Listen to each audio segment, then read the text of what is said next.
Le Seigneur soit avec vous. Et avec votre esprit. Évangile de Jésus-Christ selon Saint Jean.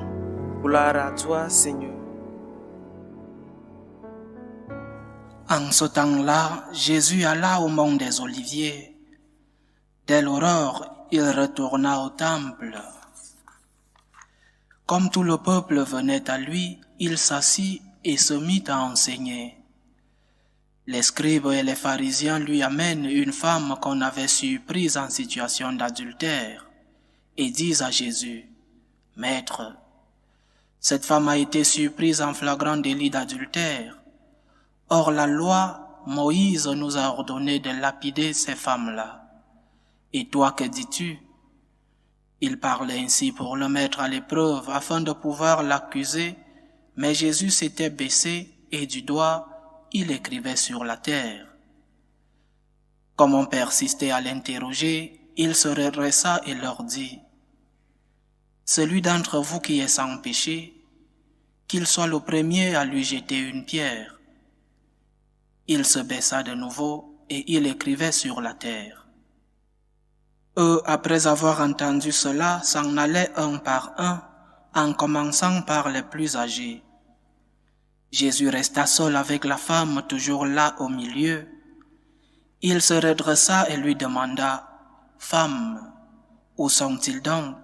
Personne ne t'a condamné? » Elle répondit, « Personne, Seigneur. » Et Jésus lui dit, « Moi non plus, je ne te condamne pas. Va et désormais ne pêche plus. » Acclamons la parole de Dieu. Louange à toi, Seigneur Jésus. Cet évangile nous parle encore de la miséricorde de notre Seigneur, lui qui a toujours eu miséricorde pour le pécheur, lui qui a toujours accepté le pécheur, mais a toujours rejeté le péché. Dans notre évangile d'aujourd'hui, le Seigneur, pour dire au revoir à cette femme, lui dit, « Moi non plus, je ne te condamne pas. Va et désormais ne pêche plus. » Dans l'actualité de notre Église, il y a un concept qui est véhiculé, un concept qui parle de l'éthique inclusive, une éthique où chacun est maître de l'objectivité ou non des actes qu'il commet. Une éthique où c'est chacun qui décide de ce qui est mauvais et de ce qui est mal. Une éthique subjective et une éthique qui peut changer d'un jour à l'autre. Aujourd'hui, ceci est bon et demain, ça ne l'est plus.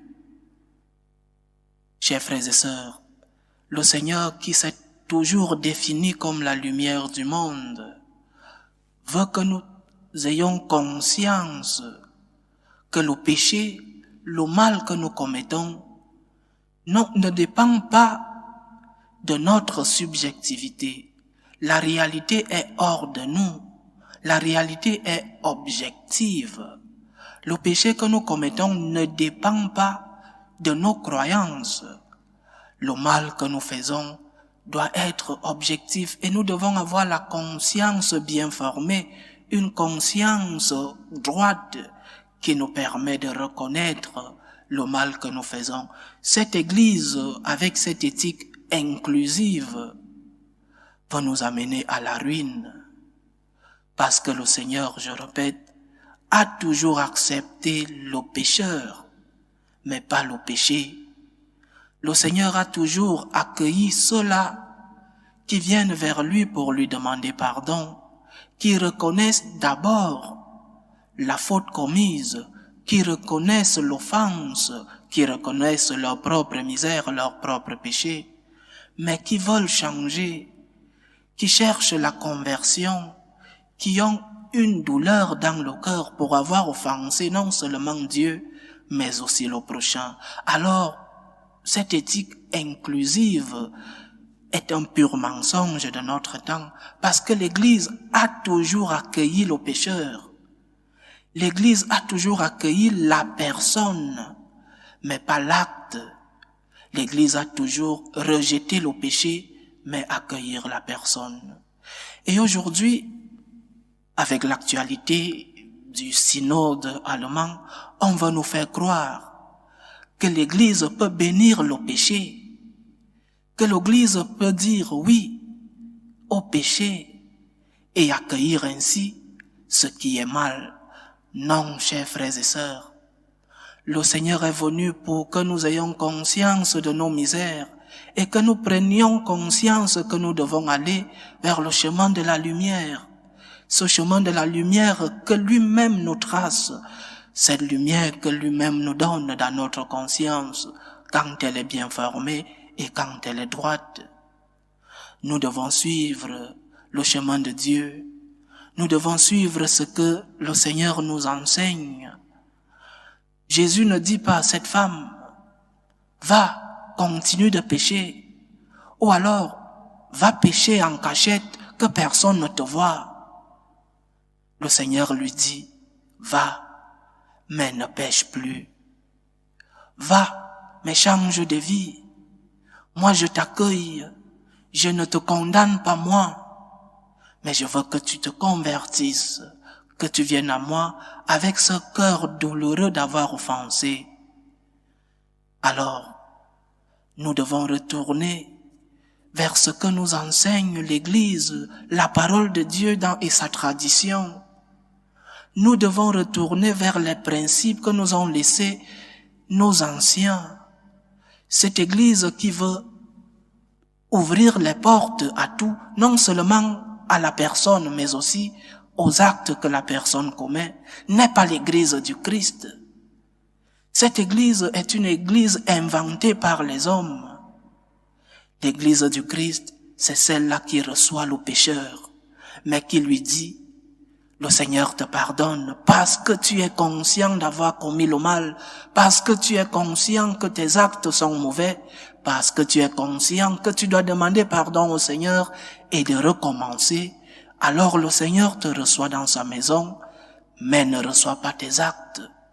Va, mais ne pêche plus. Va, mais change de vie.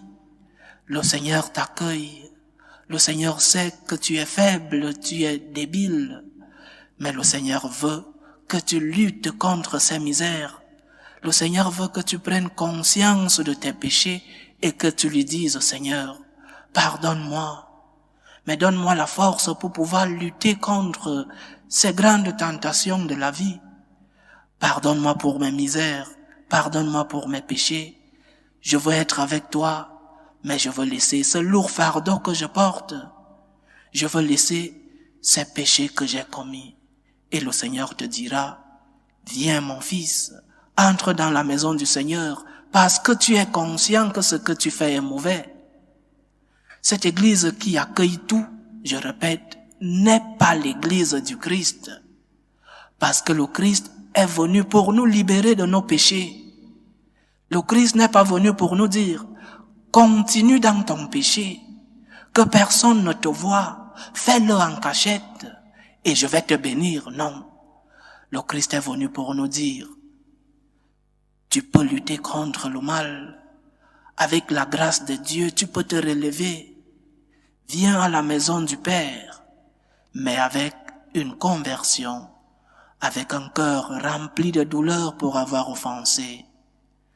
Que le Seigneur nous aide, chers frères et sœurs, à pouvoir venir vers lui, qui est le Dieu de la miséricorde, à pouvoir venir vers lui pour lui demander pardon pour nos faiblesses, pour nos misères, pour nos péchés, en ce temps de carême. Mais aussi, il nous reçoit, mais ne reçoit pas le mal que nous commettons. Notre Dieu reçoit le pécheur, mais pas le péché. Que le Seigneur nous aide et nous bénisse dans sa maison. Loué soit Jésus-Christ. À jamais.